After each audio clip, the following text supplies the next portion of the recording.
like ooh, if you want to. The eSport Conference. My name is David Isaacson. I'm Senior Vice President of Spectrum Gaming Capital. And Spectrum Gaming Capital is a boutique financial advisory and investment banking firm based in New York City. We're focused on the global gaming resort industries, and gaming is obviously a very general term, but we're focused on land-based and commercial casino, financial advisory work, lottery, iGaming, sports betting, and recently we've done, for the last 2 years, we've done a deep dive into esports as kind of the next opportunity for us. We at Spectrum believe that there will be an upcoming integration between gaming and casinos and esports. And we've done a lot of work in that in terms of research on esports, and we also are involved with Esports Entertainment Group. They're a client of ours, so we now have some exposure in terms of the business of esports. And the panel today is we're going to discuss some general themes as it relates to esports, but also with a focus on betting. And my view is kind of like the market is established in Europe. What can we learn from Europe and apply to the U.S. market where esports has not yet taken off? So we're going to be talking a little bit about the U.S. and betting and other such topics. I am sitting next to me is Marek Sushar from Odin GG, and I will let him give his background. Many thanks for the introduction. Marek Suchar, Managing Director of Partnerships at Odin GG. We are B2B esports hosting providers, so pretty much we provide end-to-end solutions to bookmakers, platforms, if they want to go into the esports betting. We provide the most engaging solution on the market. So we provide the UI, UX, we provide the live scoreboard, we provide the statistics to it. And at the same time, when it comes to betting, we provide the highest uptime in the industry and highest number of live markets available. So this way, the bettors can pretty much stay engaged across the entire game. And of course, the betting operators can monetize the newest, the youngest audience available out there for esports. So we have a similar client, actually. EG is our client as well, and we have multiple more. So we are expanding globally. We have clients across Latin, Europe, CIS as well. Esports is the topic that has taken off during the pandemic because there was pretty much no content, so a lot of operators started to look into esports more specifically, and also as a new venture for both younger audience and as well different audience. So we are jumping on the wave, and of course happy to discuss that into details. Ari, and my name is Ari Fox. I'm the CEO of the Casino Esports Conference and CEO of GameCon, which is a live community-based video gaming and esports conference that's held yearly. We just held one in Agua Caliente Casino in Rancho Mirage, California, and we plan to expand and do at least 6 a year of the consumer conferences. And I also run this as a conference to teach the industry, casino industry, about the things that we're going to talk about today, wagering. And there'll be a lot more other things that will be covered as the day goes on, and tomorrow too. So stay tuned to all the people live. Thanks, guys. So just setting the stage, there's a lot of conflicting statistics and big numbers around esports, but our research suggests, and this is based on Newzoo, that there's about 600 million enthusiasts worldwide. So it's a big number of people that are watching and are fans of esports. During the COVID shutdown, where there was no traditional sports, there was a greater interest in esports and esports betting from traditional sports bettors. So there was a positive COVID impact, and many believe, and certainly in the U.S., we believe that due to the proliferation of sports betting, all the momentum across legalization across many states, probably about 25 or 27 states are legal now, that esports could be the next area of growth, and obviously regulation is required.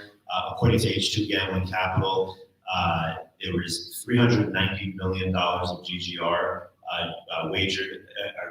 revenue from esports betting in 2020, and total revenue from esports was 1.4 billion. So you could already see that esports betting represents a significant portion of that revenue. And Mark, I want to turn to you and kind of get your thoughts about how the betting markets evolved in Europe. In every market globally, this is a kind of a new business, but in Europe, it's clearly more advanced than anywhere else. You're dealing with clients that are providing analytics to bookmakers that are providing book on esports,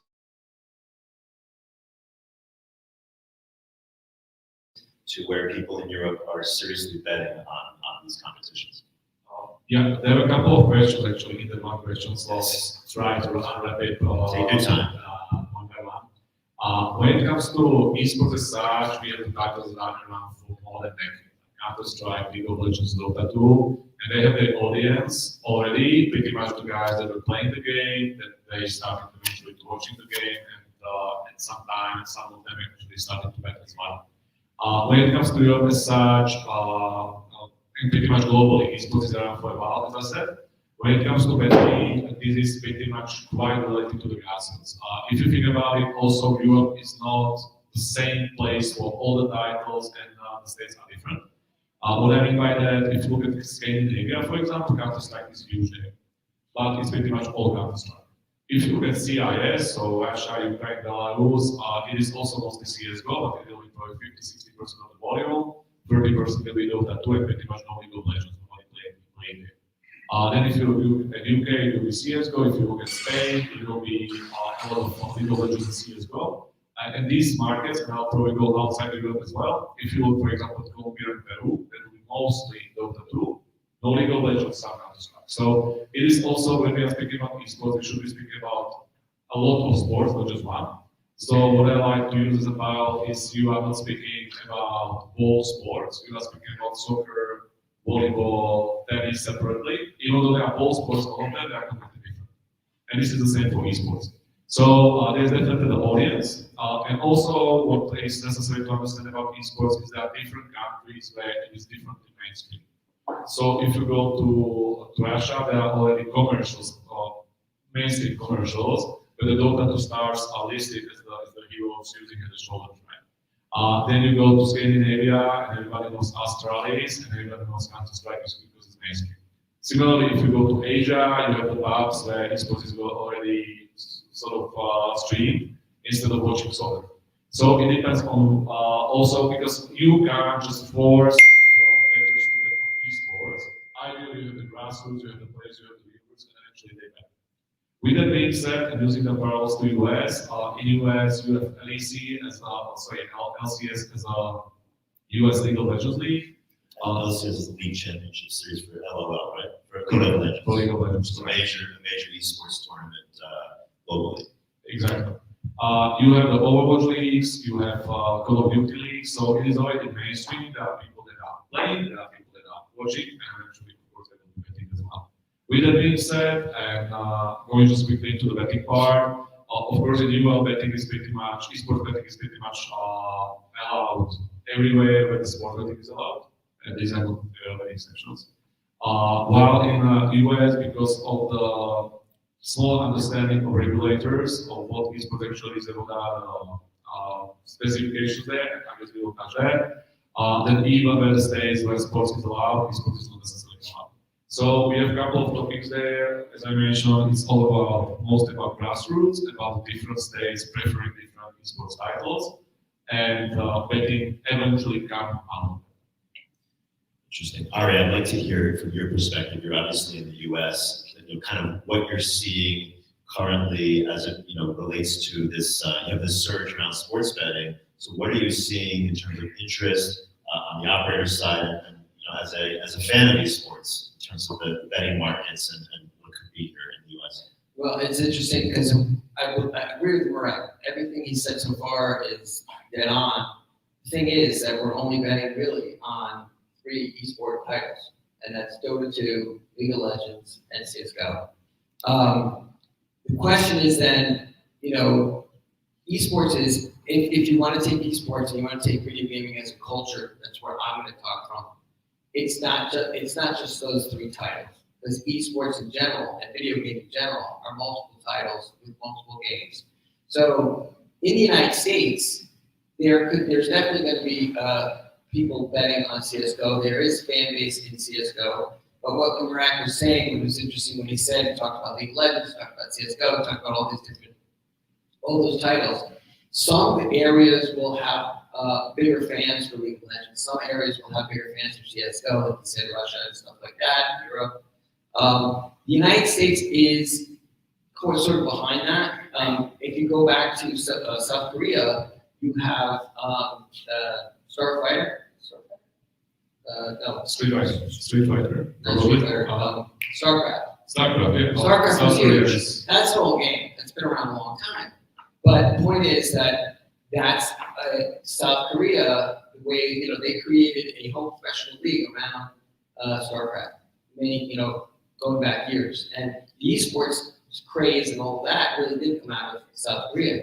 They're heads and leaps and, a lot further ahead than we are in regard to how they built esports almost as a sport. Now, I don't necessarily like to connect esports with conventional sports because, and everyone has a different opinion about that. But I like to look at it as more of entertainment in sports, or more. So it's a connection. It's like whether to expand the marketplace, what you're really going to have to do is really connect with the culture. Because if I go into, and I'm a gamer, and I want to bet on Dota, if I want to bet on CS:GO, and I want to go to a website where I can do that. I also want to do other things. Maybe I want to watch a stream. Maybe I want to, play a different game while I'm waiting for my team to come up in the bracket to play in the semifinal. So because we're talking about millennials and Gen Zs who are, need multiple stimulation.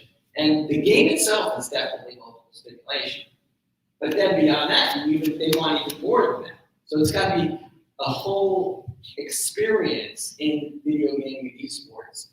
So what we're really talking about at the end of the day is how do you engage this audience and connect to them as a community and bring them in and say, oh yes, we have, by the way, wagering on, on Dota, we have wagering on League of Legends, we have wagering on CS:GO. But there's other things to do besides that. So, it's the same with a conventional casino at the moment. As a conventional casino, you come in and there's slots and there's table games and there's shows and there's other things that engage the audience. We need to do that. We started with wagering, but it's going to have to expand beyond that. I can just add to that, absolutely, you were on point, because we are sort of, I wouldn't say mixing, but probably fusing a couple of topics, because we are fusing esports with gaming. Then there is a cultural thing, then there is a mainstream thing, and of course there is a betting thing. And if you think about it, I guess a good example would be Fortnite. Many mainstream media, when Fortnite came big to the audience and started to be hit, many of them consider that like Ninja was the best esports player in the world. It was not esports player actually, because esports is a competitive game. We can discuss whether me playing in Street Fighter is actually esports. It's an esports competition. You would call Ninja a streamer, right? As opposed to a competitive esports player. Exactly. He didn't even qualify for the Kings tournament, right? So he's definitely good at what he does from the skill perspective, but also from the entertainment perspective, because streamer is not only about skill, it's also about entertainment. So that's why I'm saying we are fusing a lot of things, right? And it's probably not my place to draw a line between what is esports and what is not, because when it comes to mainstream esports, all the people will start thinking about Counter-Strike, Dota 2, League of Legends. Some of them don't put Overwatch, Call of Duty into the bag, definitely because they are leagues, because they are official tournaments. But at the same time, is me playing in Street Fighter and esports? It is not probably the mainstream one, but it's sort of esports if you consider esports to be a competitive game. So there is some fusion of multiple topics, and eventually what we would probably be discussing is the esports as a pinnacle of gaming as such, and just some of the titles will eventually Many of the publishers are actually trying to have esports angle in their games because that can provide longevity and as well additional monetization. And they feel that if I'm good enough, I can be actually world champion. If you are speaking about a couple of other titles, it's just playing here and there, but even if you are the best in the world, nobody knows that. So it's just fusion of the topic, and we'll be speaking about esports. We'll be most probably speaking about the top gaming tournaments globally, and this is what will be considered esports as a mainstream topic. I just want to touch on one more thing he said because we're talking about the regional fan bases. So in the United States, actually, there's our equivalent, I think, to CS:GO will probably be Call of Duty, even though it's not as big as CS:GO in Europe, but it is sort of the American version of Counter-Strike. Now, regionally, if you go through the United States, you'll find that in more urban areas, they'll play Street Fighter and stuff like that. Now, those are also, we haven't even touched that point yet. We haven't gotten to it. EVO is the big event that's held in the summer that's now was bought by Sony. And they have a wagering platform now, Sony, on they're building a wagering platform for their console. So that's almost to say, well, they're looking at this very closely and saying, okay, well, now we have Street Fighter. We're going to have Street Fighter 5, whatever, at EVO. We can stream that on our consoles, and we can take bets on it. So that's really starting a whole nother genre of esports, where it's fighting games. Now we're bringing in the fighting game side of it, where it's 1-on-1 or 2-on-2, and that's a whole other level. And I think that's where you'll see the United States start to come up the ladder in regards to esports wagering, really sinking their teeth into this because I guess the United States are still like boxing, and so we're talking about virtual boxing. It's really what it is. But I think it's the beginning of what we're talking about here. It's going to be, because of EVO, it's been around for 20 years now. It's going to be huge in the United States as that starts to really matriculate, it starts to boil up. Just one last comment. This is what we expected all as well, that globally, if you look at esports betting, pretty much 95-98% of the volume goes to CS, Dota, and top 3. With the exception of Asia for King of Glory. But really what we do expect in the US that there will be a specific title for US coming up. It can be Madden, not sure about Overwatch though. It can be Street Fighter, it can be some of those titles that are US specific for a player base. Because as I mentioned earlier, it's all about grassroots. You don't want to push somebody to bet on something they have no understanding about. This is about people playing, eventually watching, Let's just talk about COVID for a second, because that was, this, I guess, a 2 or 3 month period where sports was shut down. And I want to get a sense from you, Marek, what happened during that period in terms of, not necessarily specifically dollars being wagered on esports, but kind of like, things happening around esports in terms of interest, in terms of maybe sports bettors that took an interest to esports, and then also what happened after sports restarted again. Did the bettors that started taking an interest in esports, did they just revert back to doing their same old activities, or how sticky were they in this in esports betting? Very good question. In a nutshell, all the phone calls and emails to Odin as soon as pandemic hits. In general, I would say that there's a mixing of topic for esports, because what you've seen in mainstream media was again a mixing of 2 topics. Many of the bookmakers tried to get the content because there was no content. There was no soccer, no NFL, no NBA. So of course, bookmakers were looking for any content. Esports came to the rescue in a sense where even esports itself has its challenges, because all the live events they had to cancel and postpone. A lot of tournament organizers, ESL, Riot, they did a fantastic job of actually switching to online. So they were able to create tournaments fully online, which has its own limitations to some extent. Nevertheless, what happened was that there was a development of 2 separate esports topics, I would say, and I'll delve into that. One was that mainstream esports pretty much continued to grow, and it was not like multiples, it was 30-40% increase, because regular people try at least. Then of course we see people staying home, so they were able to engage more with esports. And at the same time, there was more content projects in esports. But I'm speaking mainly about core and mainstream esports, so in those 3-4 top titles.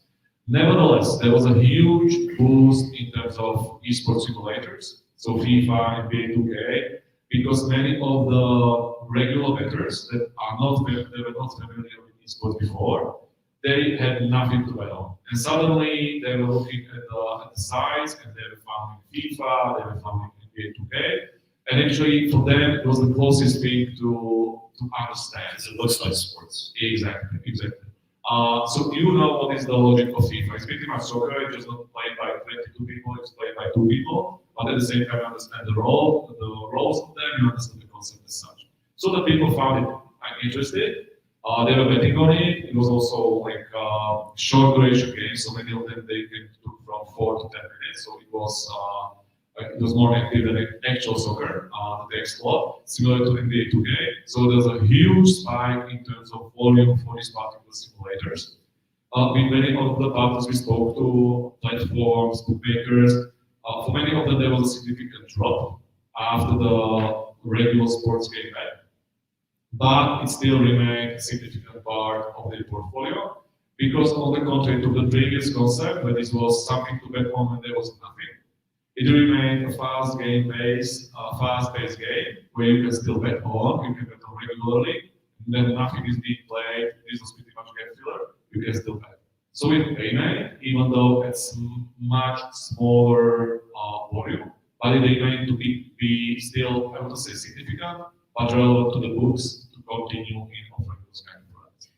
Can you quote the statistic you told me on the phone about the betting volume of soccer players versus your esports bettors? I think it's 8 times. Can you go into that a little bit? Yeah, absolutely. We have some statistics from some of our clients, and they of course have legacy sports clients as well as esports clients.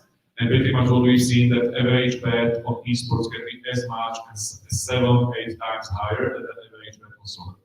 So, and this comes back to the situation where when we're thinking about the implication or the reasoning for that. If you think about it, right now, if you're speaking about soccer fans, it's general mainstream, right? But if you think about esports, many of the bettors that are right now able to play to bet on CS:GO, Dota, League, usually they have played those games when they were young. And who actually had access to PC 10 years ago? It was most of the people that at that point in time had access to PC, but eventually make it through the ranks of having higher income, being probably more sophisticated, sort of, but being engaged with the game. So this is also the reasoning why, if you look at esports fans, not just bettors, but fans in general, there are statistics that prove that the income is much higher than the average household income. Ari, I want to get your take on, kind of the role that publishers, the game publishers have in this, if any. One of the most, in my analysis, one of the most stark things that stand out is you've got, 500 million or 600 million people throughout the world that are viewing and kind of consuming this stuff. But the industry, according to Newzoo, which is like the leading publisher of these statistics, it only generates about 1.1 billion. And you add in bet, so close to 1.4 billion of revenue.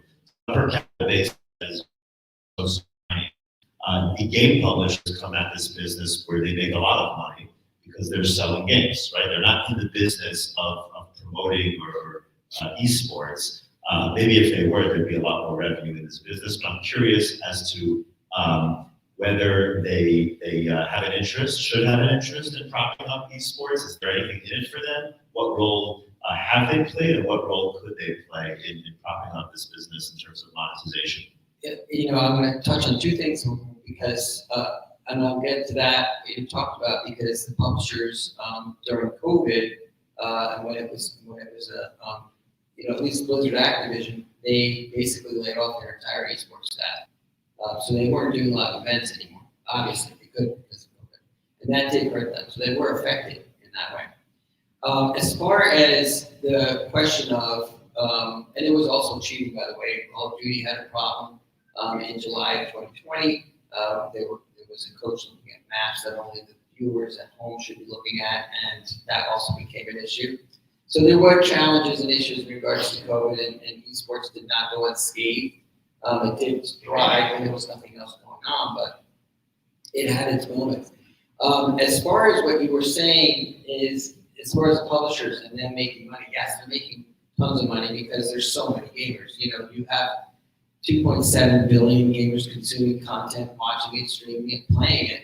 The idea of esports, if we go way back to the very beginning, at least companies like Riot and Blizzard Activision were actually holding in 2013, 14. They were holding these big tournaments, for their different titles to move and market their games. That was the purpose of that, of their, putting them out there.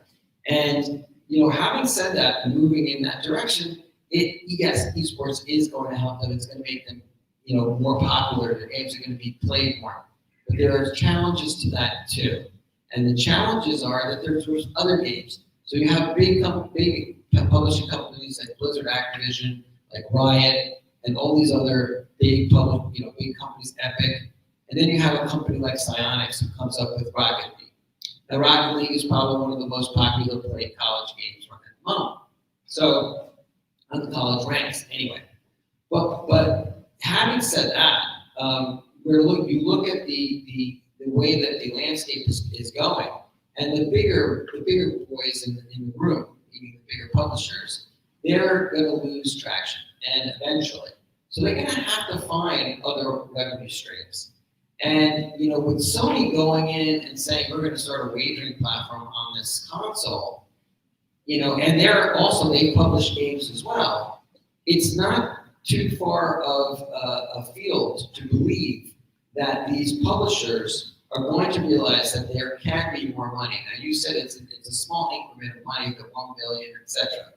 But if the publishers were all in and they said, okay, well, we're going to create a version that's only 21 and older, and that is the only time that these people can play, and we're going to use that version for wagering, then they can find another revenue stream. I always say there's 3 different revenue streams that every publisher can create. They can have everyone plays this game, and it's good for everyone. They can have their professional level game that's good for the pros, and you really have to be good at the game to know how to play that level. And then there's their wagering platform. So they have these 3 versions. They can make even more money. Question is whether or not they're going to take that step in that direction, but I think that's going to come because as they realize that their demographic group of people who play their games are aging, there's always a customer wants more. They want more of a challenge. It's one thing to go in and play and challenge your friends in playing a video game and winning, but it's another thing of winning and getting money. That's a whole other level we're talking about. And I think that's where we find, or where I find that sweet spot, between gambling and the esports world. And it's going to become larger and larger. And as I said earlier, wagering is the low-hanging fruit at the moment, but it's going to expand into a much more PvP type of experience, both in the iGaming side and on the brick and mortar side. Any thoughts on the publishers and the role they play in all this? I'll just probably follow up on what Eddie said. This is something that probably publishers and also bookmakers are not yet fully aware of, and that is that if you think about sports, right? Can you bet on Real Madrid winning Champions League? You can. Can you bet on you playing with your friends and actually winning over them in a soccer match? No, you can't. But gaming can actually move into gambling, where any game you would be playing, you can bet on yourself or against your opponents. And this is both extremely interesting cross-sell from both bookmakers as well as publishers. So the question is, of course, there will be regulatory concern, regulatory limitations, but at the end of the day, this can be multi-billion-dollar business that probably not that many people actually follow. I just want to say it's like, so basically what following up on what Rick is saying is that the publishers on one side have to work hand in hand with the gambling industry. Why? Because the gambling industry has got regulation down. You have all the massive amounts of people, lawyers who have studied, the gambling regulation, that know the regulations from state to state.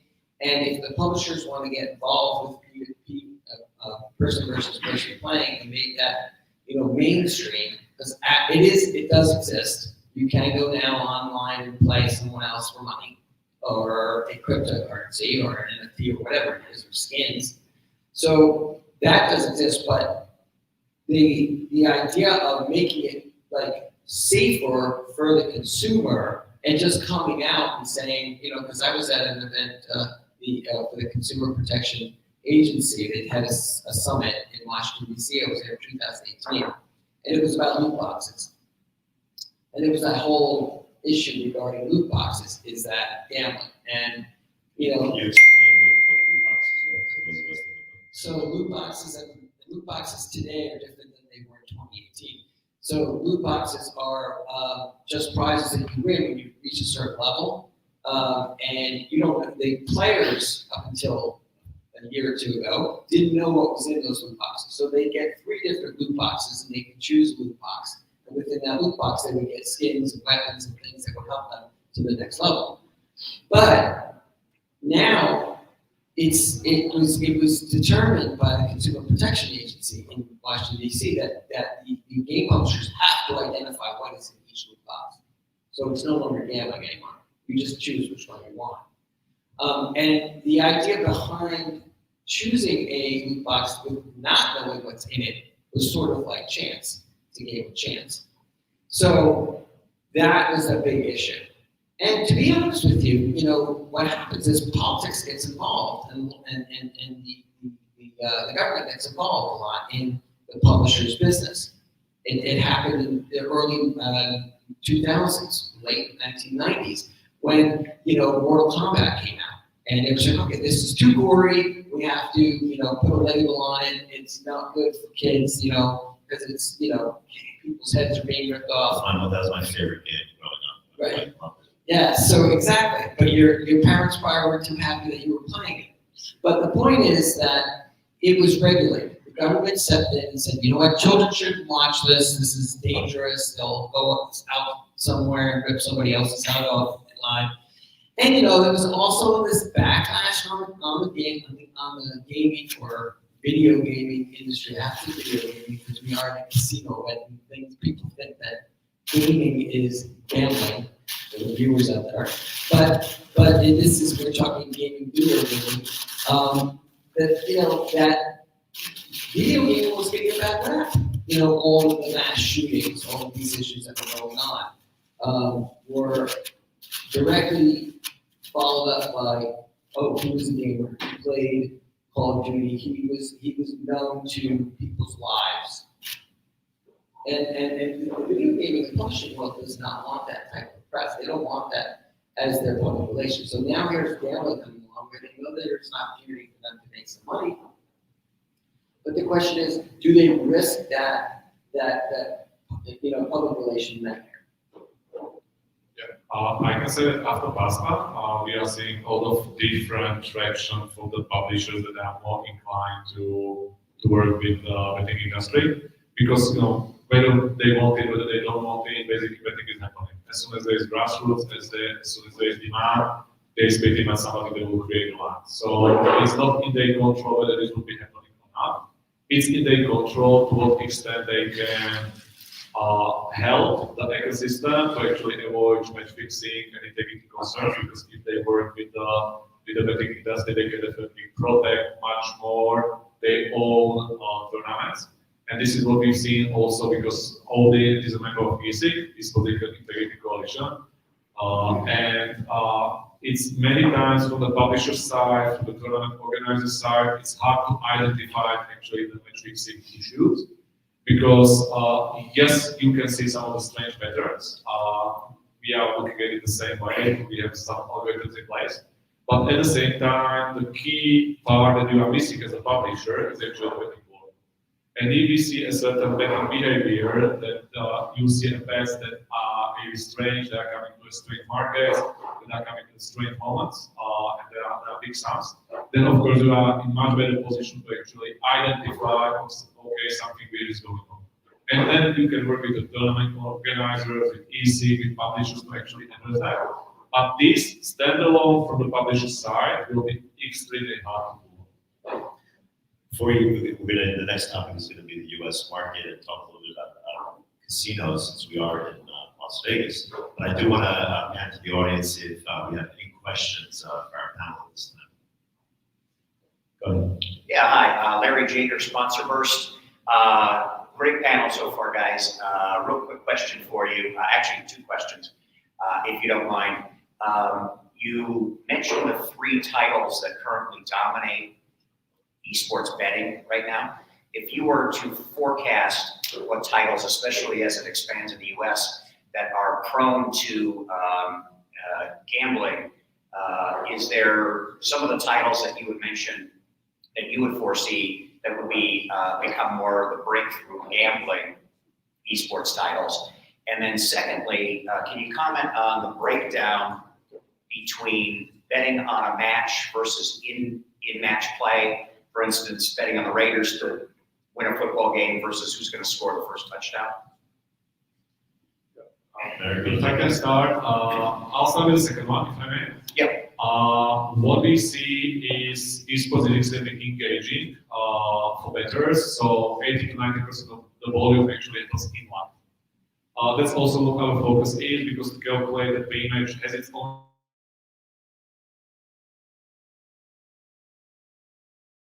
in game. You need to constantly update the data, understand what is happening in the game, and constantly update the odds. As I mentioned, we have the clients where 86% of the volume happens in live. On both, who is going to win the match, how long the game will be, how many kills will be there, over under this kind of markets. So definitely, if you will be thinking about esports, pretty much as any other sports in the US, start with live betting. Pre-match is there for sure, but live is and will be much more better than free. Regarding the first question, what is the time frame? It's 18 to 24 months. Okay, so definitely when it comes to US, I don't think there will be a lot of Dota. It will be mainly League of Legends and CSGO. There is definitely Call of Duty already strong, strong in the US. When it comes to other titles like Overwatch, I'm relatively skeptic. I definitely believe that Rocket League can be a title that will come and might have its mainstream. Outside of those 2 years period, I am questioning whether this will be something that can be actually very popular as an esport in the US. I have a lot of question mark around it, but it can be something. And definitely in probably 3 to 5 years, Valorant as a new title from Riot can become close to those top 3, and can be actually a third one in the US in terms of volume, because Riot knows how to do the esports ecosystem, and also the title is already popular. So, but at the end of the day, this is what I'm looking at currently from a global perspective of the esports elsewhere. But I do believe that there will be the titles that will be specific for the US audience, because of the grassroots, because of what is being played. And this is something that we, as audience, need to investigate much more, and actually also look at the market more closely and see where the trends are. Yeah, I'll just add to that. In the US, where I'm looking at this, less so from an esports-centric perspective, but I think some of these games, Marek mentioned Madden, football, and NBA 2K, and even FIFA, are you get that sports betting element, but obviously in an esports format. I think there would be an opportunity for those games to become more popular when the NBA season is in its off season, for example. When the NFL season is in their off season.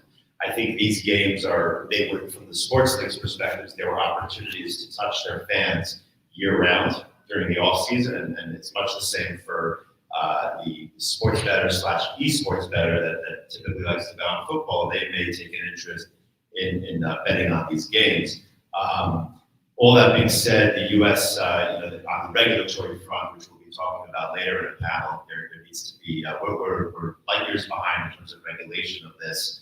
And that needs to be solved in order for all these other good things to enter the market. Are Ari, do you want to come? Yeah, I just want to say that I agree with Brett. The Valorant is something that's up and coming, and then also whatever you see in the college ranks is actually what is going to be bigger. The colleges are making that move to really create more of a mainstream acceptance for these games. And it'll come out of the colleges.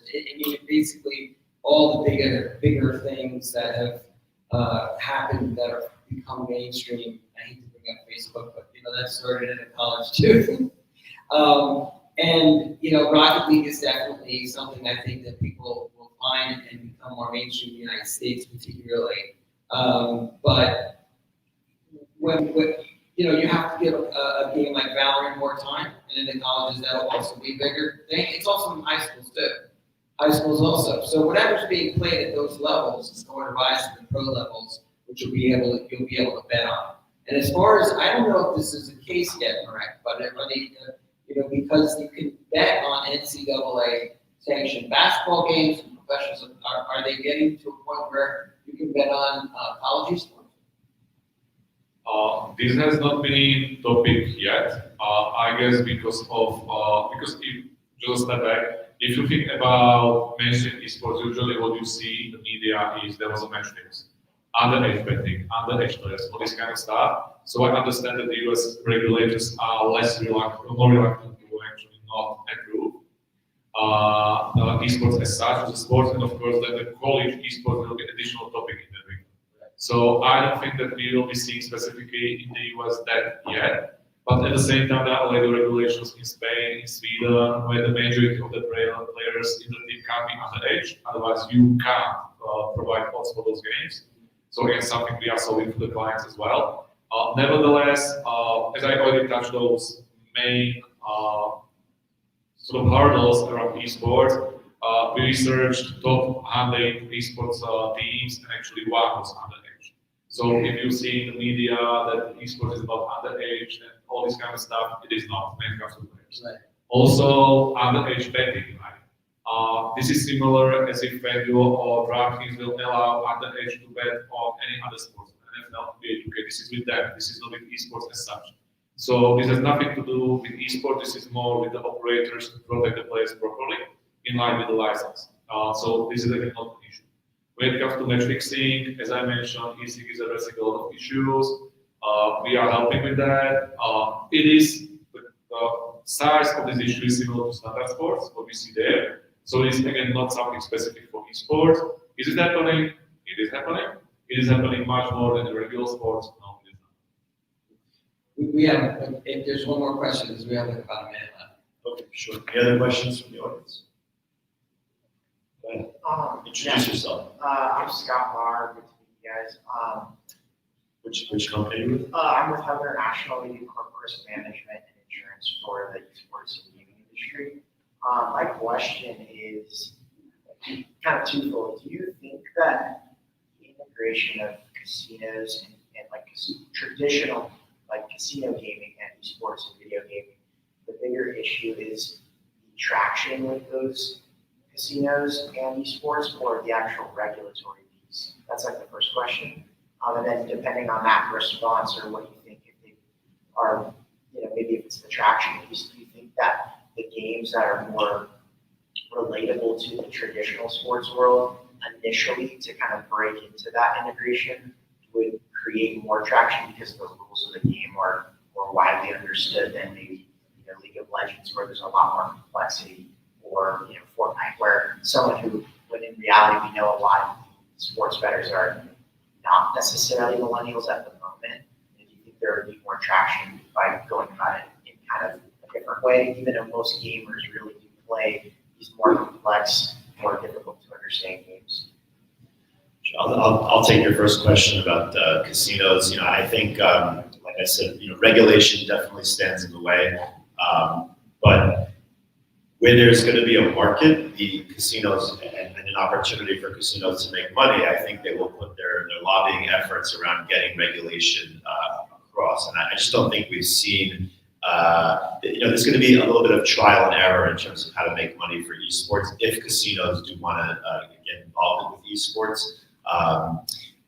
we're part of an organization called IGEA, the Indian Gaming Esports Association, which is trying to help the tribal casinos get involved with esports, and for them, it's a way to attract a younger audience, to differentiate a differentiated source of revenue, and also a differentiated product from the commercial casinos. But the commercial casinos will have to be first convinced that they can make money on this. Then they'll put money into getting regulation passed. I think that it's a big hurdle at this time because casinos are all about how to make money. So I think the business case has to be convincing enough for them to do so. I know that in sports betting, as far as I did research a couple of months ago, and I live in New Jersey, and I looked at the digital bookmakers to see who's offering esports, and only DraftKings offers daily fantasy sports for esports. They don't have a betting product, and to me, that tells you everything you need to know. If they believe that there is a market, they will pursue and offer it. But at this time, I just don't think the market is. They're not convinced that the market is there yet. You guys have any comments on the question? Yeah, I'll probably take it from a different angle. When it comes to casinos, do they need to address how to attract younger audience to their premises? They do, definitely. We've been speaking to a bunch of them, and this is concerning topic for them. Because the slots are not that much attractive for younger audience, so they are definitely thinking about it. Has anybody so far addressed it properly? No. Are there ways how to attract it? For sure. Just also 1 minute. But definitely there are the ways how you can organize the tournaments, how can you monetize the audience, how you can probably broadcast these tournaments globally. The limitation there would be that all the players need to be about a certain age, of course, because then you can't get into casinos, but that can be arranged as well. So there can be a content strategy that some of the casinos, I guess, already put into place, but then the COVID hits. So there was a discontinuity. So definitely they need to address this. And also coming back to your question regarding the more sport-related games addressing older audience so they can switch to esports as such. They might be still happy with the slots. So I'm not sure whether you need to address it through esports. What you need to do most probably is, and this is my take, is to address the younger audience through esports, but for the older generations, we are probably still fine with the slots. I just want to Marek said about what casinos haven't done a successful integration with the video gaming world. So we start off with the cultural connection to the video gamer, and that's what GameCon is. And we've only held GameCon events in casinos.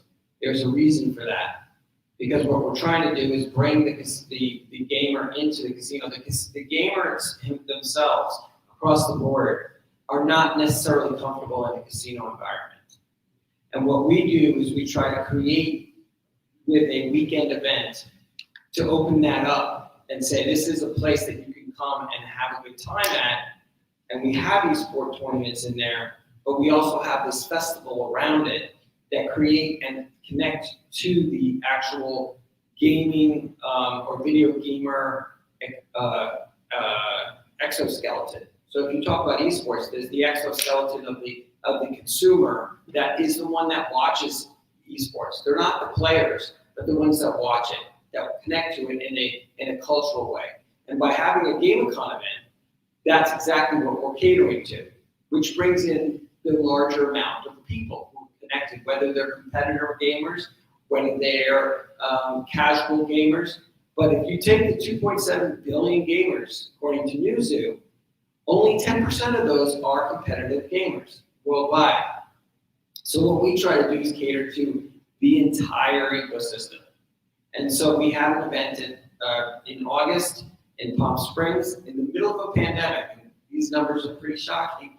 That we got 1,200 people. That's not that much, but 1,200 people came out during a pandemic to the casino. It really couldn't hold. It was only a 10,000 square foot area, and we had a tournament. We ran a Smash Brothers tournament. They gave out a prize pool. The players some of them were professional, some of them weren't. It wasn't sanctioned, but it was definitely an esport tournament. And then there was the exoskeleton outside of that, which is everything else. The cosplay and all the other stuff that goes into the video gaming event that we run, and the indie games, etc. So there have been casinos since 2015 that have been doing GameCon events, and they've been seeing results. But what usually happens is the gamer is excited to come, they book hotel rooms, they stay in the hotel, they come to that venue, that area, but they really do isolate themselves at the GameCon conference. And what the casino wants at the moment is they want those people who are 21 and older to come to the slot floor and play slot games, or go to the sports book and bet on sports, but they're not interested in slots, and they're not interested in regular conventional sports. So the current model of what the casino exists today is what they currently have in their locations does not appeal to a younger audience at the moment. If you ask anyone who's 21 or older, what would you do if you go to a casino? They would say, I'd go to a nightclub and a pool and maybe a restaurant. There's nothing for them to do. They're not interested in what is currently offered. I mean, we haven't even talked about, table games, tabletop games. So that's a whole other, genre that has to be tapped into. It's a question of where is the casino wanting to move towards, and if they want to move towards this younger demographic, they should really consider doing stuff like the tabletop games that are being played by Wizards of the Coast, Legends of Catan, and all these other games that they play. They can play all day. You have a Legends of Catan room, and they can play for money. But you can gamify those games. So there's a lot of opportunity there, and there's huge amounts of people that would play. It's just whether you're not, they're not giving the customer everything that they want. And I guess that's the best way I can say it. There have been people that casinos have tried, but it's not accepted yet, because their business model is, I'll bring them in for a GameCon event, but I want those same people to come to my casino floor and wager on a slot machine. It just doesn't translate. Not yet. I'll just quick comment to And that. then I think we're out of time. Okay, a very quick one. What I mentioned that the esports fans are not necessarily inclined to betting. This has been confirmed by multiple of our clients and partners as well. What they are trying to achieve is to convert those fans into bettors, not necessarily get bettors from the competition. Because there's a huge space out there. If you gamify it, if you provide them all of stats, if you basically get them, okay, now show your opinion in the bet, there is much more opportunity there to just actually getting the client from the competitor. Okay, let's have a round of applause for our. Thank you.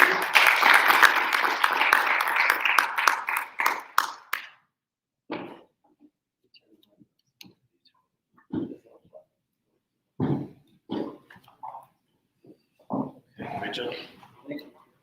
So the next panel is going to be streamed in. I'm just going to get the stream that's on there.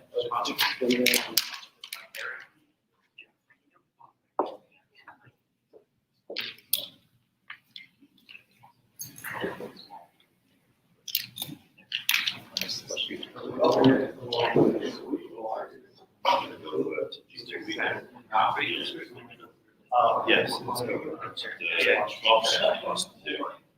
It's pointed.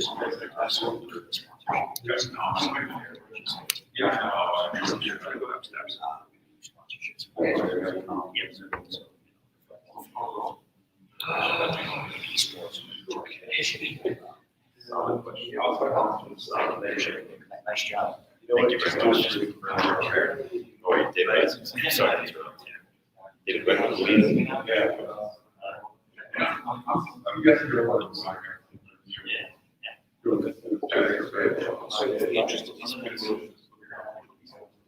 That's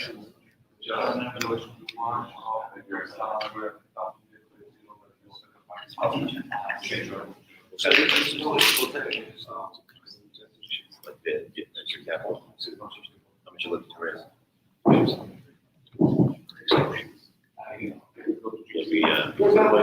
too bad. Investment thing. Well, you got people here too. I mean, like, Yeah, we're all virtual. You're in the Bay Area from BBC. Wherever you actually, so,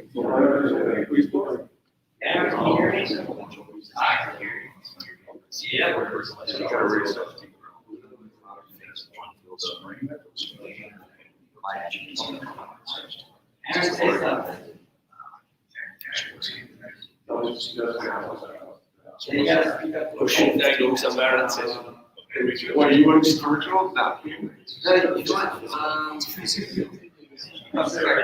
Second, yeah, we'll have this PC set up, it'll show up on the screen. Yeah, way better. Although, you know what, we probably have to mic, like, get the mic near you. Yeah. We might get feedback, I don't know.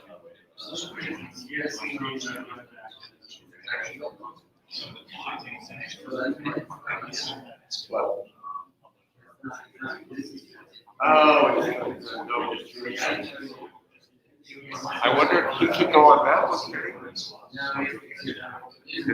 No, can you go on that one? Yeah. You can do this?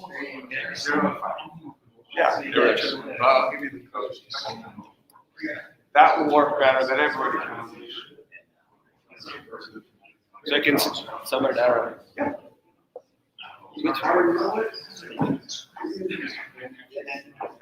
Yeah, hard walk. We try that. Still the whole type ball.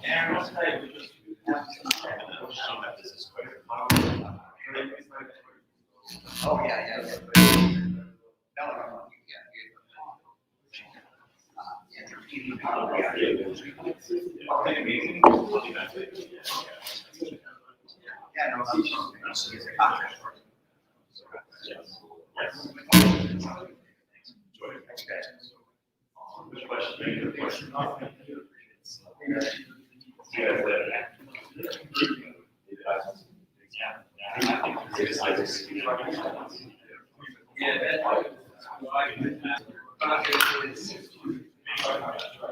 It's not convention.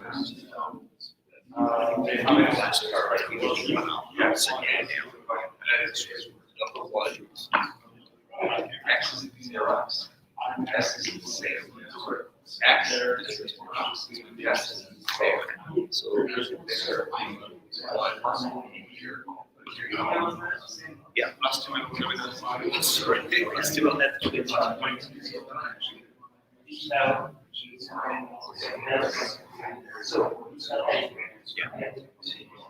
Yeah, right.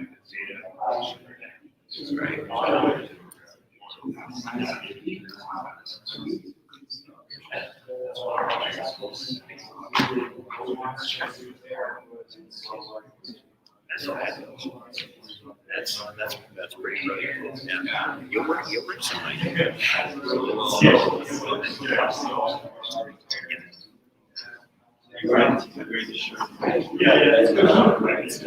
Hello. That's Larry, sponsor yours. And then, yeah, we can talk about Hey there.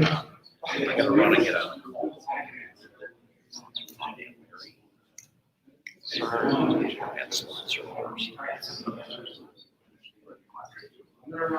All right, guys, because part of these people, when we go virtual with them, you guys will get to see them up there, all right? Even if there's a speaker here I the live, only virtual one? even if there's a speaker here live, we have them go virtual, so they all get to get together as if they're on one panel. I know it's a little confusing, but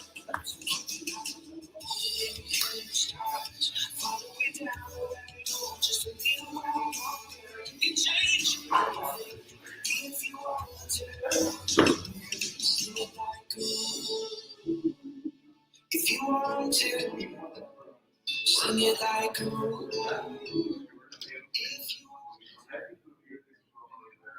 So this is a virtual, so we're gonna be watching. yeah, you guys are watching up here. This one.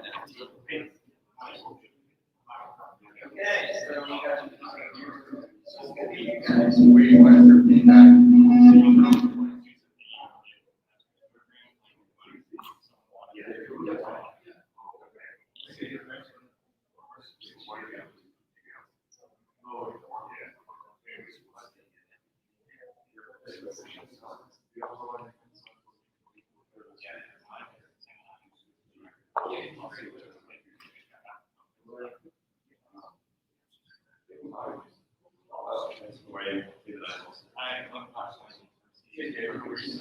Can you just see if we hear you?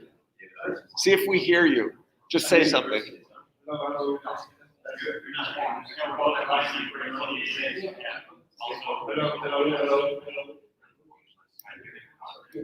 Okay.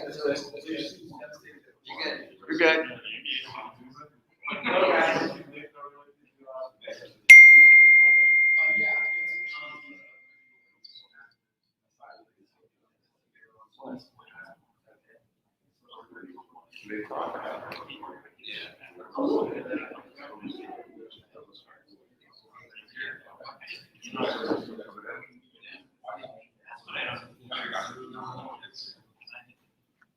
Can you do this favor, just do a mic check and say mic check like this, like 3 times?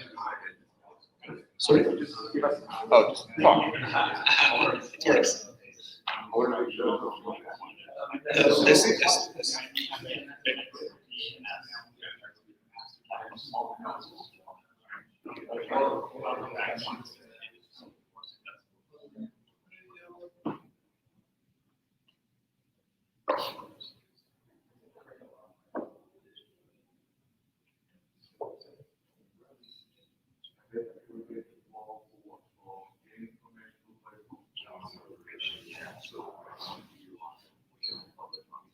Yael, you are muted. They say don't attempt to talk. Okay, so Yael, you're gonna be moderating, right? Actually, I wasn't planning on. Okay. I was, Aaron, you wanna moderate? Talk about your stuff? I mean, Talking about it? Yeah. what is talking about? So it's crypto and payment systems and development in the future. So just general, like what, I mean, Aaron, if you want to cover like what's happened so far, since the development of crypto and where we are going with it in regards to esports and maybe gambling, et cetera. Okay, my calendar is the cryptocurrencies and it's something else completely. I mean, I can do the payment systems and other things. Aaron, you're pretty good at that. Let's just talk.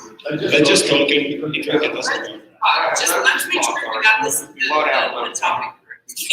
Yeah. Cryptocurrencies and NFTs. All right, guys, NFTs wagering. Oh, okay. All right. I think that's what everyone is looking for that's gonna watch. Yeah. So let's, okay, great. Maybe let's do introductions first. Yes, exactly. We need to know, if you can drop your LinkedIn profiles here, that would be awesome. And then I'll moderate. I'm very good at moderating. You and I are connected. Yeah. Yeah, I know you guys. I just don't know you that well. My LinkedIn is. I will just do my introduction. So my name is Bastian Novetslik. I'm CEO of Oldit. We focus on esports analytics. So we provide odds for makers, basically revenue bet on something on esports, bet our odds. So we have a big experience in esports. So, we were publishers, tournament organizers, lines. And we are, experimenting and exploring options in crypto and NFTs because this can be very interesting for the area and the audience. And that's why I'm here. That's so cool. And do you have like a short nickname or we call you Blast? Copy Blast. I love it. Rhymes with Blast. I have so many questions for you about what you do and how you do it, but let's let Aaron introduce himself. Aaron Carroll. Do a lot of consulting for businesses that want to get on the blockchain or totally don't need blockchain. CTO for Pro League right now. Started building a platform for esports so that players have a path to pro and 4 players, 5 players. Right, so they have a place to go. And you'll be able to bet. A little bit, sorry. Oh, and you'll be able to bet on the platform as well for your esports games. So. All right, I got you. So the exciting thing is that we have two technically inclined individuals here, right? So the CTOs, at least in the past, and someone present. So we can talk about the challenges of also integrating crypto and payments into your systems and security and in general, consumer demand for crypto in sports and how crypto assists or enhances user experience in esports platforms, right? So I'll start with last. And I would love to hear about, you're saying you're working to implement cryptocurrencies or crypto in your platform. So tell us about different options where crypto right now is used in esports platforms and in general gambling, right, in wagering, and what you specifically are focused on. Yeah, we are not implementing something right now. We are exploring options because there is a big demand from operators for the NFT-based gambling or some loyalty systems, something like that. Because this whole topic, we have audience, which is the esport most biggest population just wants to get this. So that's why we are exploring our options. And regarding the question, there's a lot of makers who actually accept just the crypto. They are for license in different jurisdictions. So, and it's a very big market. It's very interesting to work with them to see how they operate with the crypto and how this crypto actually enable them to get different audience, different methods, and actually how they process the AML.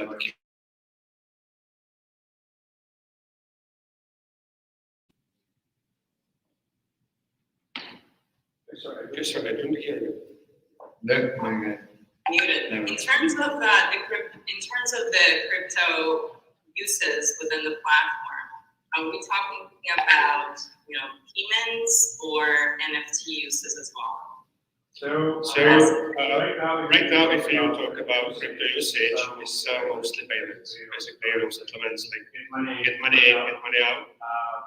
But NFT is something a little bit different, and it's very interesting, to explore options like different skins or, for example, for CS:GO, we have skin betting. There was a skin betting in the past, but something is getting traction. You can get skins, NFT skins for different weapons, so you can, have something unique, and it's getting very interesting, and it's very interesting to think about how you can leverage this NFT and how you can make bets or create some loyalty system, give something to the bettors. So when they place a bet or they make some amount, you can give them some rewards in NFTs. So basically they are cheap, right? You can create as many NFTs as you want. It's something unique and interesting for the young audience. Cool.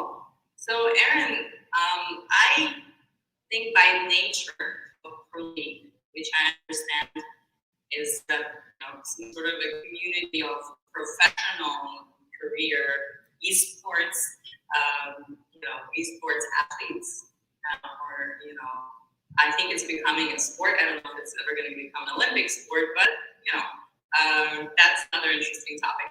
So by nature of it being, a collective of people of value, right, of VIPs, if you wish, is this more of an NFT game for you guys, or do you also have a big crypto payment, implementation within your system or planning to have? Almost exclusively crypto, whether that's stable coins, USDC, DAI, USDC, etc., or native currency that operates within the platform. But from building a betting platform, you could integrate whatever blockchain that runs on any NFT that's on it. You could bet it, right? So somebody could bet a boarding yacht club, right? Like goes into hundreds of thousands of dollars now or whatever on this stuff, right? Because it's a simple implementation, smart contracts to make that happen.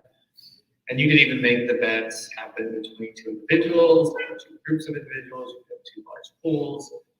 The options are really endless. And from a security standpoint, because it's run via a smart contract, at least one that would be on chain, it's automated. So, you know, the funds can't truly go anywhere without some sort of technical exploit happening.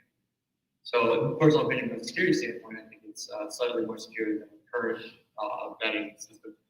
And the money automatically goes into the pool, right? There's no like, oh, well, now you owe me $1,500 or whatever it is. It's no, you already put it in, so here it goes. It goes, yeah. As soon as the win is announced, then they're getting the funds, right?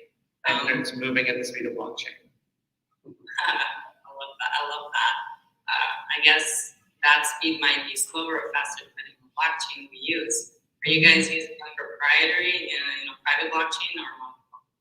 No, it'll either be on the layer 2 of Ethereum or Solana, or one of the variants thereof, right? Obviously, the blockchain that's chosen has to be fast and cheap. And there's even been discussions of just being our own layer 2 on top of Solana, or not on top of Ethereum. Okay. Just to minimize costs to the users. So. Got it. And in terms of, this question to both of you, in terms of receiving crypto payments, what are some of the systems that can be integrated today that are the most secure or the most common systems or third parties used by the gaming industry?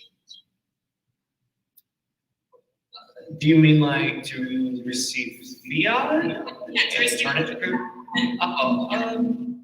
Well, I mean, there's any plethora of third parties that are out there with paying access, taking Stripe, Visa building rails and so MasterCard to do this. So there's plenty of already super secure, super used third-party systems, wires, mass uses.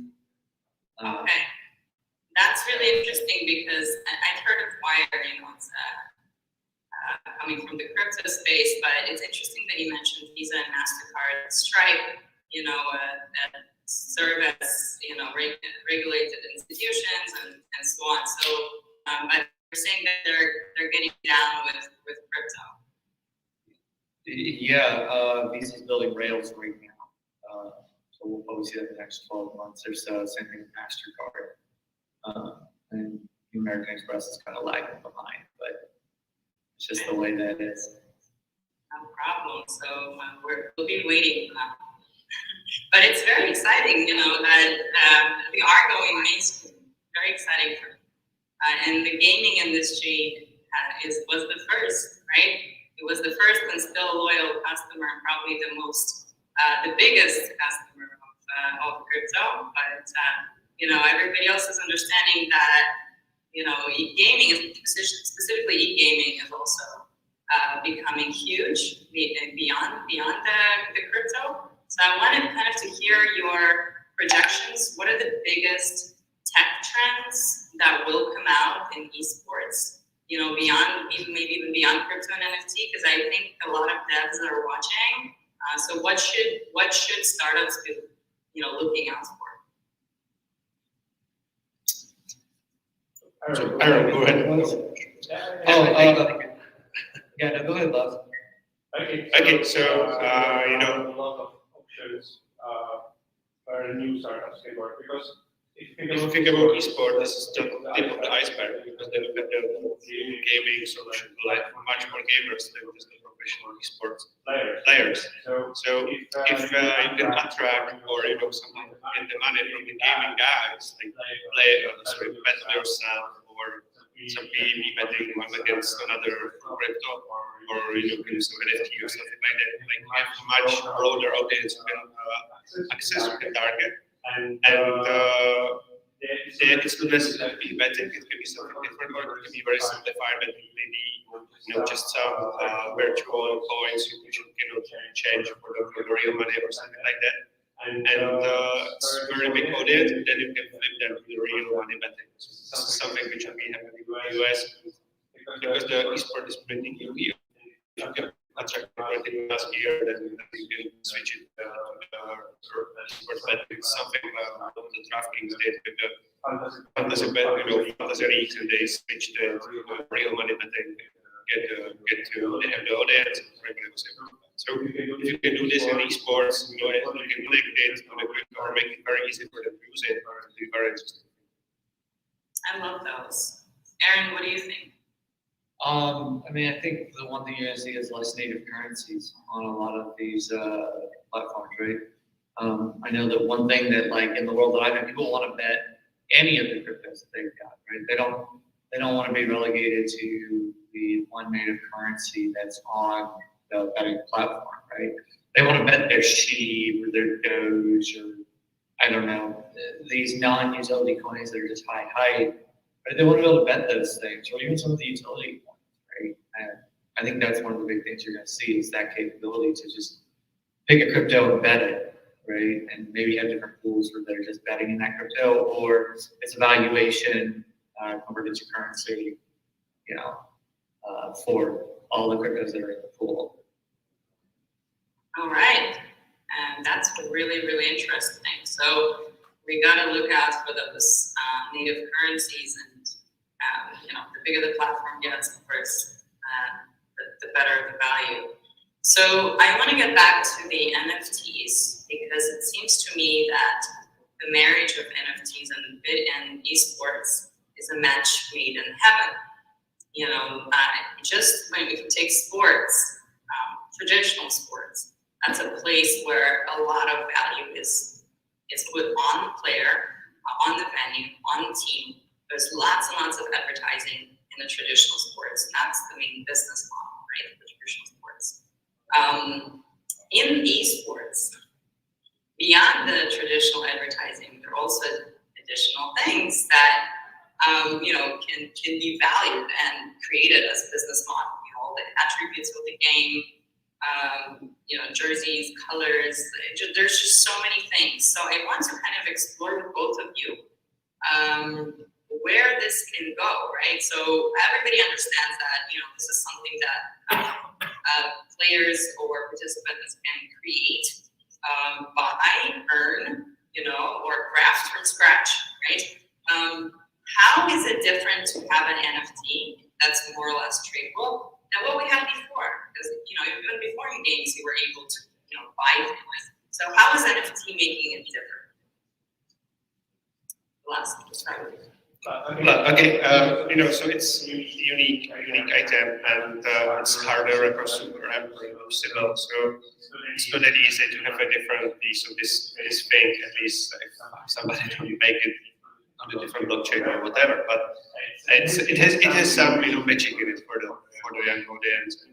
And as you mentioned, we have many ways how you can earn this. It can be a loyalty program, or a craft kit where you can buy it from someone, or earn it through some things you do in the game or when you bet. So there's so many ways how you can get this, and you can get this out of the game, and you can buy these digital goods or work with it. It's just a little bit different, and it's connected to the metaverse and all the more complex things, which is something.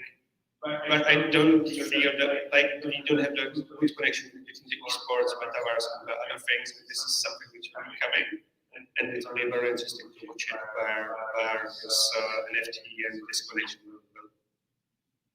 Awesome. Aaron, what do you think? One wonderful thing about NFTs is that they can do or be anything you want, right? So we've always been able to buy things within the space of these games, and we've seen that some of those items in the games, in the secondary markets have just really, really increased value. Well, now you can actually look at the provenance of the item, right? You can be like, oh, this is a real item, it's a legitimate item. It came from the beginning, it's from a partner, right? Maybe it was owned by somebody famous. It was the shield that famous esport player used in this tournament, right? Like you can value all of that and validate it. But the other cool thing is that you can use these NFTs to create accessible areas within a platform that weren't accessible if you didn't own it, right? So they can kind of be almost like a license or a key and whatnot. And then if you start diving further into the tech, you can use like the ERC 1155 standard, which lets you have ERC 20, which is your basic Ethereum tokens within that NFT. So now that NFT can increase in value, and you can keep growing. And you can even put 720s, 721s inside of the 1155s. So now you can have your entire player repertoire in one single solitary package that can then be bet, traded, sold, etc. Used as access. That's really interesting. I like the first point that you said is that you can use NFTs almost like a key to a door of some sort of a user, maybe even user-generated space. Let's say, and what I find fascinating about NFTs in gaming is that you can, like a few years, maybe 10 years ago, we had this new concept of UGC, user-generated content, and now it's becoming like you can properly incentivize users. Like they can create their own space, they can advertise it within the system. The more engagement you have, obviously, in the game, the better it is for advertisers, right? And so, again, going back to the business model. So, for me, NFTs create engagement on steroids because now everybody is out to collect and to sell, to create, right? To make it more interesting, and there's this race to create something really cool that everyone wants. So, and now it says live. Now we're live. I don't understand. It's okay. It's okay that you were live on another stream. Oh. We practiced. Hi, everybody. So we weren't live. It's okay. It's different. It's different stream?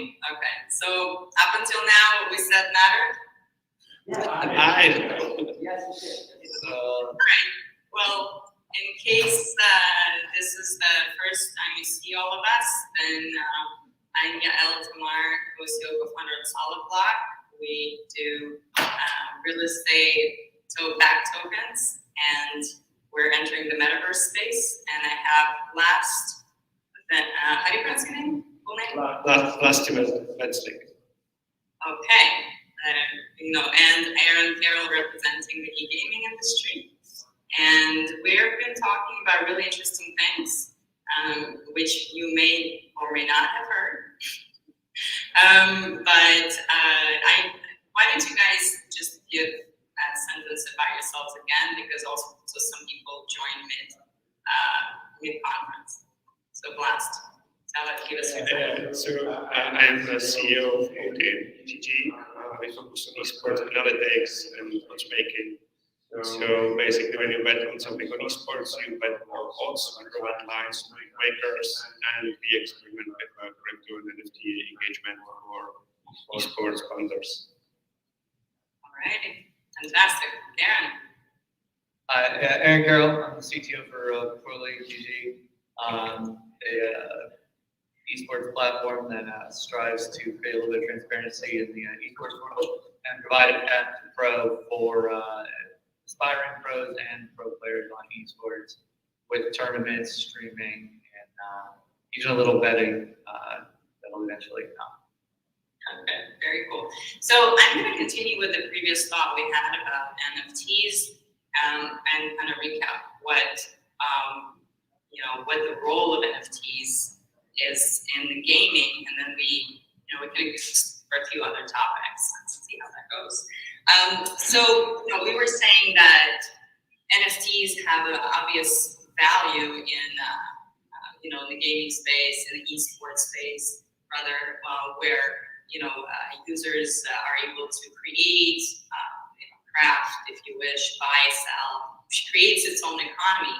Now, I noticed personally that the most successful companies out there, especially that have a social aspect, are the ones that are creating their own economy, their own finance. Even the regular companies like Google, Facebook, Amazon, all of them are heavily involved in creating and in making sure that they control transactions within their own space.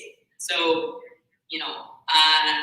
with crypto, with NFTs, companies, esports companies seem to be able to create engagement and economics. Now, I wanted to ask you guys about the economics within the esports space.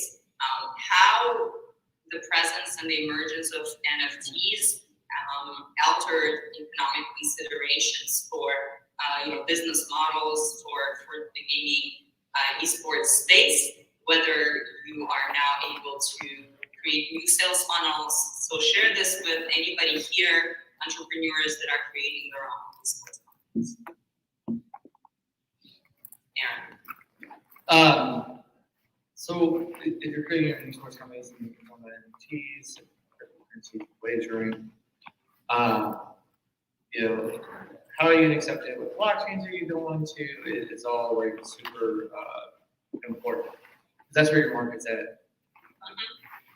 So when making that decision, you're making that decision, right? You gotta look at that. Like, what's the easiest thing? What's the fastest? What's the cheapest for the user, right? Because if you're betting on something, you don't want to have to pay a $6 transaction fee for gas and everything else that's going on just to place a $10 bet, right?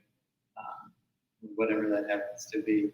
And if you're going to be betting NFTs, then that gets you higher. So looking at layer 2s is pretty important as well, as they're significantly cheaper, at least until Ethereum 2.0 comes out, or if you decide to do Solana or Cardano. Awesome. Yeah. Okay. So I see NFT here as more marketing tool for the bookmakers, because it's something you can give to the bettors and give them as something interesting. You don't own like the whole chain of the transaction of everything, but it's something how you can attract other guys, other people which typically bet on your site, and it's something how you can distinguish yourself on the ground. But you mentioned like the completely control. There's the horse racing games called Z something, and basically breed your horses. And everything is based on NFTs, and you can swap them, and you can bet on the outcome. So this is a great example of usage of NFTs, and close the cycle, because everything is including the NFTs. You can sell your horses, you can breed your horses. And this is something we are really actively exploring right now, because it's this connection of the NFTs, betting, very sexy, it's very interesting. It's not probably esports, I guess, it's basic, but it's very interesting for the younger audience, for the kids, for people who know NFT works. And this is something where the industry will move a little bit more complicated games, more engagement, maybe more betting. This is a nice cross section of closed cycle NFTs and wagering. I love that you mentioned the horses, because in the virtual world, we don't have to have horses racing. We can have some fictional creatures from Mars racing each other, right? So, but I guess there's still some appeal to some tradition. I believe this started with horses because it's the easiest thing, right? You know how horses like, you know how they behave, you know what to expect. So you can onboard a lot of people just to learn how your Mars creature is, how they run, much easier for everybody to understand it. Similar like soccer, FIFA, and League of Legends, right? Everybody knows soccer, Arabian Day, and PlayStation, like League of Legends, learn the heroes. So it's much easier to onboard existing customers. I love that. And as an animal lover, I hope everybody moves to, eat horses. So let's address an elephant, I would say, in the room. Are there any environmental concerns around NFTs and in general using crypto in gaming? As gaming in general environmentally, well, e-gaming in general environmentally friendly space or not? It's an interesting question, right? So we talk about like esports, gaming, we talk about using NFTs and crypto, right? Everything comes down to the electrical power that has to power all of these things, right? So if we transition to an esports centric, sports world, right? Yeah, the electricity used by the players, by the servers, by people watching is pretty extensive. And if you're running on blockchain, then you've got all of the different forms, whether that's proof of stake, proof of work, etc., that validate these chains, right? Conversely, though, most of these chains have realized that that is not what the world wants. So you've got faster ones using proof of stake that use significantly less hash power, less electricity to do that. Right? So if we look at the carbon offset of what it takes for 1 million people to show up at a soccer, a football match, whatever, and then we look at the carbon offset for what it takes you to watch that at home. I think that watching at home is probably currently significantly less from the carbon usage standpoint. So and for many people, right? Makes it accessible. Awesome. So my feel is just like in almost any other industry, ESG has become super important, especially in mining crypto. ESG, that's environmental, social governance space where a lot of investment is coming to. And a lot of mining companies that are using greener technologies. So do you feel like this is going to be a big space for investment in anybody here, like VCs that invest in it? So that's something that we should really ask. What do you think? It's definitely interesting space because when it's about crypto, it's trying to mine it and sell it, whatever, allow everybody somewhere. So I think there's a big opportunity to start mining crypto in a friendly way, find renewable sources of energy and other things. So if you can break it into a new current system, like the miners coming through and they say, okay, this is a friendly mining operation, and if they are based on it's very existing to space fleet, and I think it's like connected to the Green Deal, infrastructure phase, and so on, because the grid is connected to more and more sustainable approach to basically direct electricity. That's awesome. And in terms of investment, are we? Do we think that companies that use NFTs and say inherent points within the games are they going to be able to function and in a self-funded manner, or are they always going to be reliant? Are big games always going to be reliant on big money, VC money, or do you think we'll be able to move into have a game that's funded by the fans? Is that something that exists right now? A big game that was funded by the fans? You mean like esport game or? Yeah, like an esport in general. If you have any examples of that kind of trend that started out with ICOs in 2016, 2017, I really want to know if any of those self-funded ventures made it big. And on top of that, with emergence of NFTs, are we going to be able to sell enough assets early on in the game's development and deployment to kind of fund the big marketing spend that a game needs or esports platform needs to become mainstream, or either mainstream or pretty big in the industry? Last, what do you think? Well, there's a big basic way, which just like my career, so many companies did make something they promised. Which I know a lot of betting companies with big ICOs, just did not deliver, and they were sued by the SEC and need the money. So maybe something like this is coming to the NFT era as well. I think people are much smarter now. They can distinguish fraud and fraud. They can think about things because they have experienced this big ICO way. So I think that there can be some NFT examples which you can get a lot of money and it works. For example, the horses I mentioned that run a lot of money and they can work. But will this be mainstream? I don't know. It's too soon to say. They are doing good, but we need to wait until the NFT is to the mainstream people. So everybody like my grandma can buy NFTs and work on this work. So until then, it will be problematic for them. Let's cover first buy Bitcoin, then we'll see about the NFTs. Okay, cool. So Aaron, are you in the consensus? It seems like last things that we still probably need VCs and other investors to make big games or big sports platforms. Are you in consensus with that? I think there's a mix, right?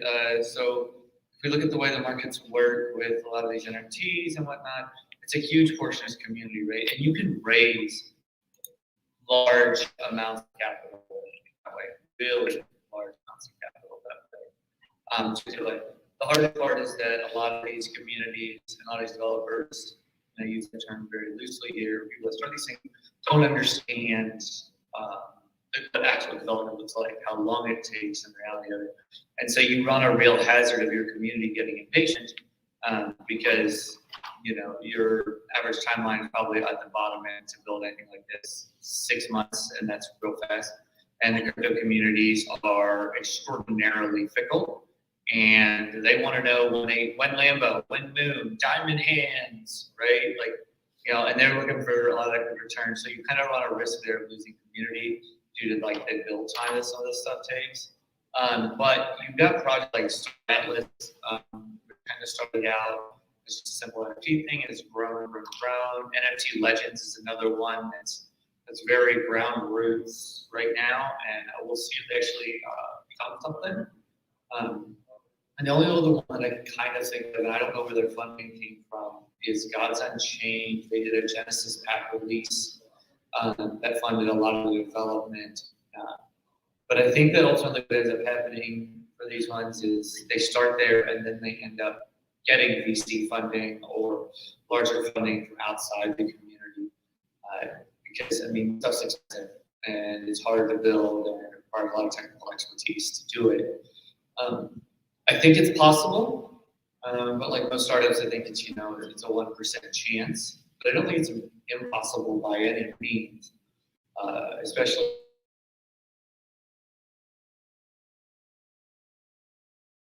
Right, I'm looking forward to seeing those unicorns coming from. NFT is a much, much better version, really, of a utility token. And there is this game called Axie Infinity. I think like free valuation, something like that. Maybe we have the unicorns here. Yeah, but did Axie Infinity start with just fan funding? They have pretty large funding now, right? Yeah, they're actually funded. Yeah. So. Okay, we'll look it up. We'll look it up a little later. So that'll be interesting. So I want to ask you one last question, or do we have more time? We have about 5 minutes left.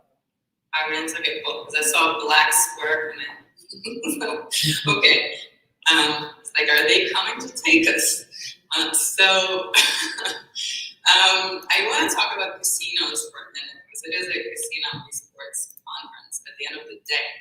And the funny thing about casinos, the traditional casinos, and just the traditional gambling industry, those floors in Las Vegas, and maybe, other places, casino capitals of the world, their profits or revenues have been falling, and even before COVID started, right? So I saw that in Vegas, they reported like a 3.5% fall in revenues in 2019, right before COVID. So why? Just like in any other industry, everything is moving online, right? So the cool thing though about the traditionals is that they're kind of looking at the emerging industries, and it seems like esports and casino seem to have found a good marriage. There are lots of competitions being held in casinos, the traditional ones, right? Now, what about the virtual? What about like virtual casinos and just the gaming? So what is the relationship that esports have with traditional gaming platforms? Is there like good opportunities here that are happening to increase the industry and to increase revenues for each other, right? Both with the esports and partners. So why don't we start with Aaron? I don't know of any off the top of my head last week that are currently doing it. I think one really interesting thing that you might see in the future is right now, right, you've got the large betting rooms that happen at the casinos, right? Or people are watching the horse races, they're watching the games, etc. Is to one day see esports up on those giant screens, right? See those big tournaments up there, the tournaments that are hosted virtually. Right? And then conversely, to see it in a virtual metaverse where you and your avatar are walking around the casino and you walk into those rooms, directly from the slots that your avatar was just playing, right over to that room in there. Because the metaverse is going to be a big thing. I don't think there's anybody that doesn't believe that, right? Like you having your avatar and everything you have in the metaverse. The ability to have those casinos will be huge.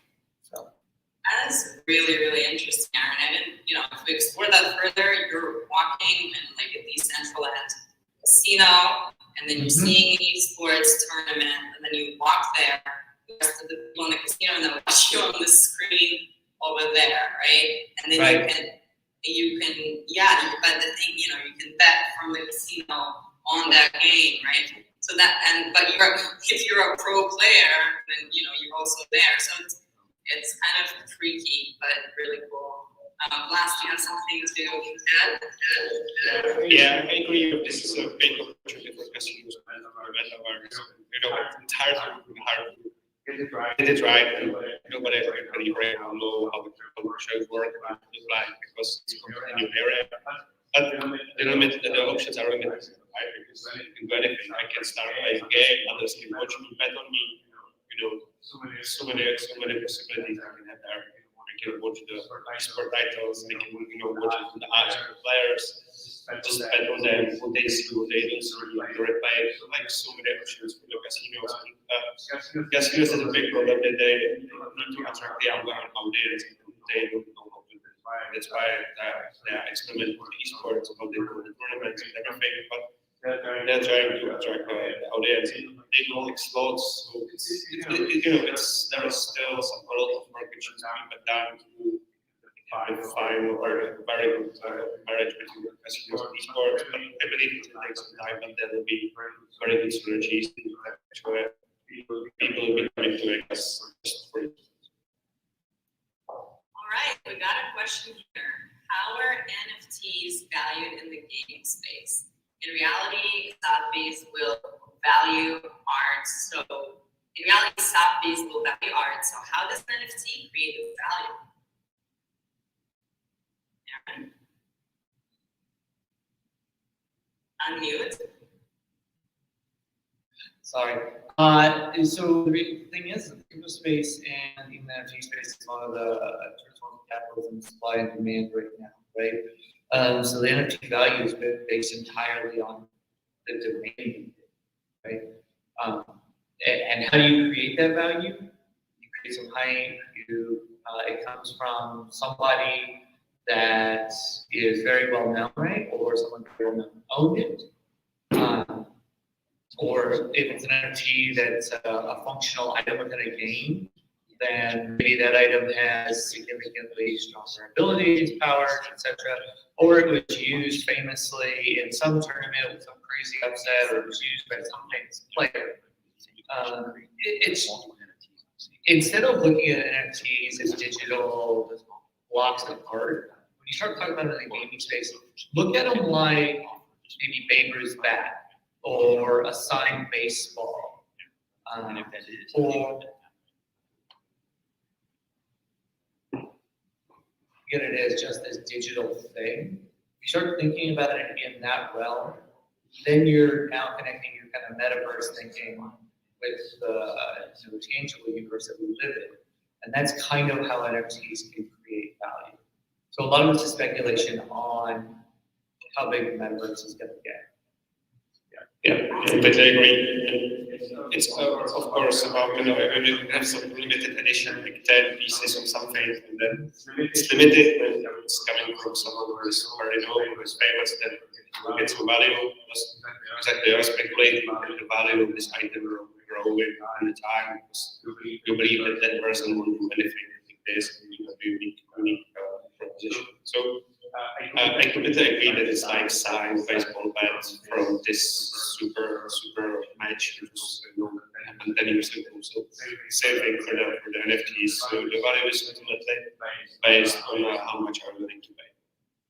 Cool. I would add one more point here is that the difference between the NFTs created in games and NFTs created for art is that the gaming space itself, the more valuable it is and the more it's viewed by other individuals, played by individuals, then the higher the value, the potential value of the NFT. So I would say, create your NFT. If I were to create my NFT, I'd probably do it in a platform that I think is going to grow and flourish. So more people buy it and see it, and then my NFTs will go up in value. So that's, I think, the importance of platforms clearly here. I think we're coming to the end. There was another question which I can assume is about creating multiple NFTs. Oh yeah, okay. How do you prevent multiple NFTs from the same blockchain? Can there be NFTs that are the same?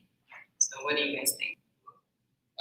I mean, okay, so you can mint 10 identical NFTs, but those NFTs aren't actually identical because now there's a provenance that comes behind them, who has owned them, right? So yes, the visual aspect of it is the same, but the who's owned it, where it's come from, who minted it, how it was made, etc., makes each one unique in that manner, even though the visuals are the same. If that makes sense. Okay. But how do we retain value of that situation? I can create an NFT with the same visual, even if it's not original. Like, does it really matter to the user that this is the original one, or does it if it's like a bag, well, if cheaper than not? Well, that's a good question, right? Like, so I've got a Mona Lisa that sits in my room. Right? Love the painting, right? It's not the original, right? I still paid quite a bit for it, but what's the original word? Got it. Right? That's kind of the thought process there. That's awesome. Yeah, you can own just one Mona Lisa, but you can make many screenshots, just print it somewhere. It's not the original, it's similar. Looks basically the same, but it's the original. That's what I'm paying for the original, the feeling, the original, and others don't have. I would actually even say, it's in terms of game or esports attributes, sometimes you may want a possibility to create knockoffs, which is we install them. Say you want everybody to have the hat with your design and stuff like that. And I think that the retailers, the virtual retailers, or whatever, that are abundant now in these virtual universes and stuff like that, may be able to sell the copies, right, of the NFT, and the NFT, and maybe even pay the NFT creator to license, right? So please stop us, the organizers and the gods of this conference, whenever we need to go. Otherwise, we'll go forever. Questions are coming, and they're really good. What authority determines the original? That's a really good question, right? So within the blockchain, an NFT is a smart contract. That's how they're minted, right? So there's a smart contract that's created and that mints it, right? That's the authority that determines the original rate. So you can go back into the provenance of your BRC 720 token, which is your bare bones basic NFT, and you can look at where did it come from and where was it minted. Was it minted from the official smart contract that was used for that NFT? Okay, cool. So that that is a good way to find the original. Okay, I think the gods are back, and so This is the CC God speaking. I'd like to thank you guys all for joining the panel. Aaron is very informative. DIL, very nice. Thank you. Raphael, very nice. Thank you guys. I really appreciate you stopping in, and have a great rest of your day. Take care. Thank you. Awesome. Thanks for having me. Thank you. Bye-bye, guys. Bye-bye. Bye.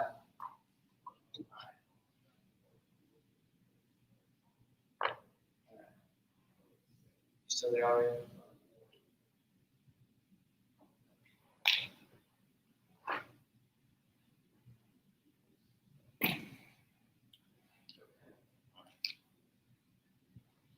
Okay. Kind of answered your question. Maybe ask more. Hello? Hi. Buster? Yeah. I'm up in San Jose. I work with a company we're developing, trying to develop a 5G gaming platform. So, streaming.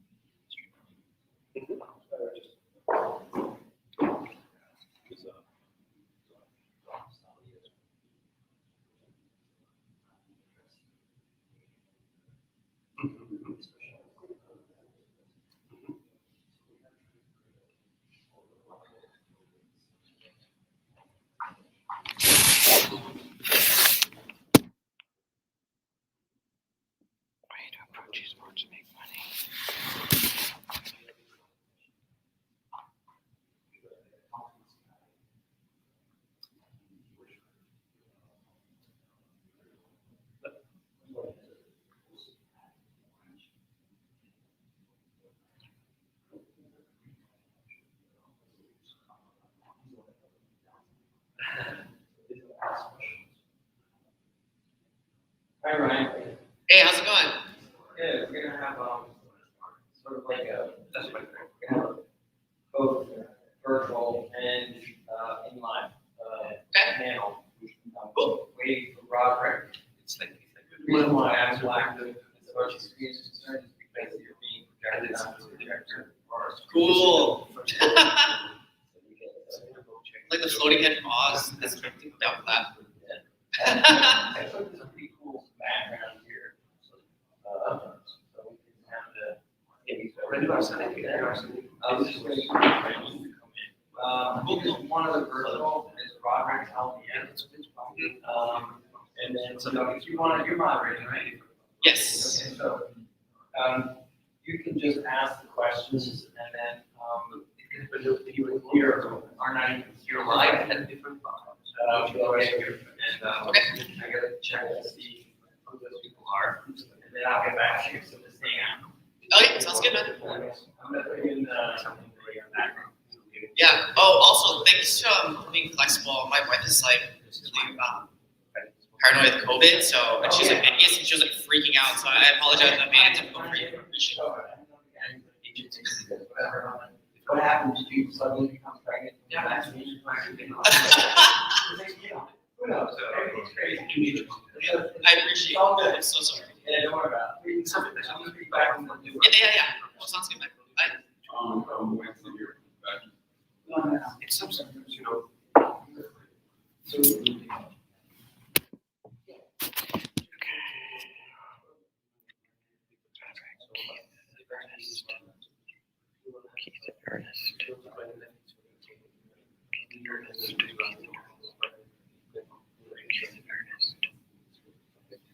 Keith and Ernest.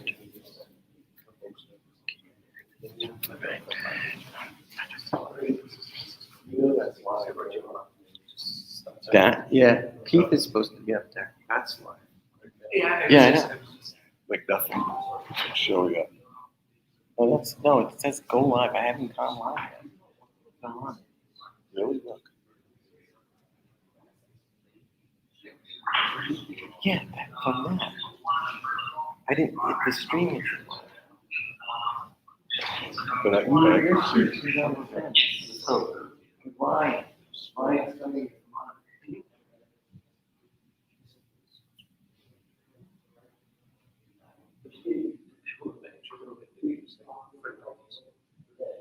So you would be listening to